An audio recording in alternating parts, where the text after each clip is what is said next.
कुपवाडमधील प्रभाग क्रमांक 2 साठी 2,35,00,000 रुपयांचे व एरंडोली येथील 1,17,53,000 रुपयांच्या विकास कामाचे उद्घाटन।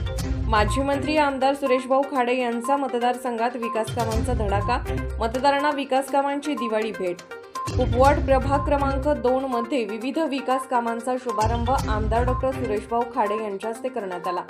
सन 2024-25 या वर्षाअखेर या प्रभागासाठी 2,35,00,000चा फंड मंजूर झाला असून 2025-26 वर्षाकरिता 90 लाखांची कामे प्रस्तावित आहेत।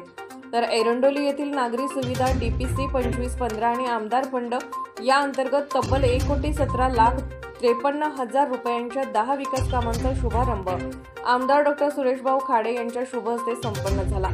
याच गावातील अन्य 4 कामांसाठीच 55 लाख रुपयांचा प्रस्ताव पाठवण्यात आला असून लवकरच त्या कामाची मंजुरी येणार असून ती कामेही तातडीने सुरू होणार आहेत। एरंडोली गावातील नागरिकांच्या मागणीप्रमाणे व या नागरिकांनी सदरची कामे करून देण्याचे वचन दिल्याप्रमाणे आमदार खाडे यांनी वचनपूर्तता केली असून जनतेला या विकास कामांच्या माध्यमातून दिवाळी भेट दिली आहे। यावेळी युवा नेते सुशांतदादा खाडे, काकासो धामणे, आनंदा भोई, महेश मोरे, मोहन शिरदवाडे, दीपक सावंत, आत्माराम जाधव, तानाजी पाटील यांच्यासह भाजप पदाधिकारी, कार्यकर्ते, परिसरातील नागरिक मोठ्या संख्येने उपस्थित होते।